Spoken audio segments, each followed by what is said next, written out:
The finish line is finally in sight. The January 17th DORA compliance deadline is weeks away. And for many financial entities operating in the EU, the past year has been a sprint to fully understand and implement the regulatory requirements. It's been hard work and it's not over yet.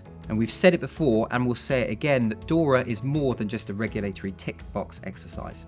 It's a chance to continuously improve how you manage digital risk. Today, I'm joined by my colleague Salina Ladha, partner and expert in risk and regulatory compliance, to take stock of where we are, spotlight where we've seen firms go above and beyond, and share our views on what's next. So Salina, what are you hearing from the industry? Is compliance a certainty? Firms have very much been focusing on prioritising the key activities and ensuring proportionate compliance. They'll have ticked off the big ticket items, so identifying their important and critical functions, identifying their ICT assets, the third parties that support them, but there will still be work to do post the 17th of January. The focus for firms really is on being able to demonstrate that they're complying with the spirit of the regulation. What does best-in-class DORA implementation mean for you? It's not about ticking regulatory boxes. It's about recognising that this is an opportunity to fundamentally transform the way in which the organisation manages ICT risk.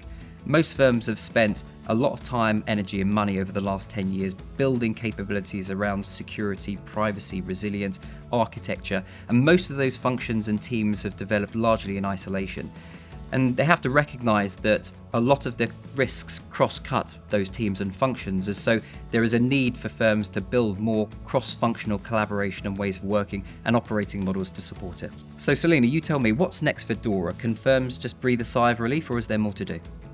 There's definitely more to do. And I think those activities fall into three main buckets. I think firstly, there's the implementation of some of the longer dated DORA requirements. And so the big example here being threat-led penetration testing. Firms need to make sure that they're undertaking that every 3 years, so there'll be more work to do there. Secondly, there's enhancing the scope of existing remediation work. What do I mean by that? Firms have focused on prioritising testing of critical assets, on remediating high priority contracts, so they need to expand the scope of those activities.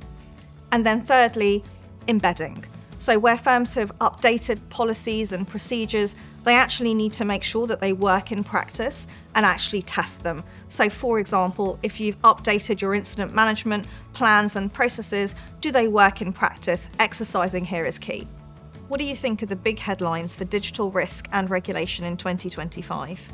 Well, firms are still continuing to invest heavily in digital data and technology capabilities, and the risk profile of these organisations is changing at a dramatic pace.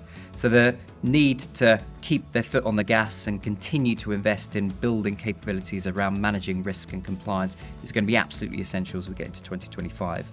And just thinking about it from a regulatory perspective, there's been a number of big pieces of regulation and regulatory change over the last couple of years, and they're still bedding down. So again, firms are going to have to continue to live and breathe these regulatory requirements and make sure that they're part of the operating fabric of the business. But there are also some new regulations as well. So obviously we've got the EU AI Act, which is coming into force early next year, and then a series of additional enforcements over the next 12 to 18 months.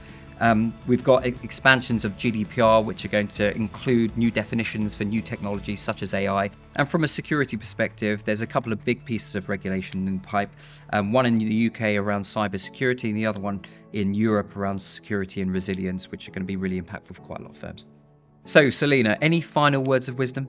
So I think firstly, focus on the spirit of the regulation. As you said, it's not a tick box exercise. Don't operate in silos. We've had lots of firms uplifting the way they think about managing their ICT third-party providers, but you don't want to have a separate regime for ICT third-party providers and your non-ICT providers. So think about how you can have a holistic way of looking at that. And then finally, focus on the horizon.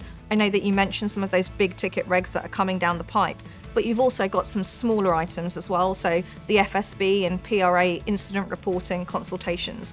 And those will impact what firms are doing around incident management, and they may need to revisit what they've put in place to comply with DORA.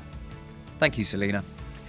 If you'd like to chat about your DORA compliance and how to stay ahead of the next wave of digital risk and regulation, please don't hesitate to get in touch.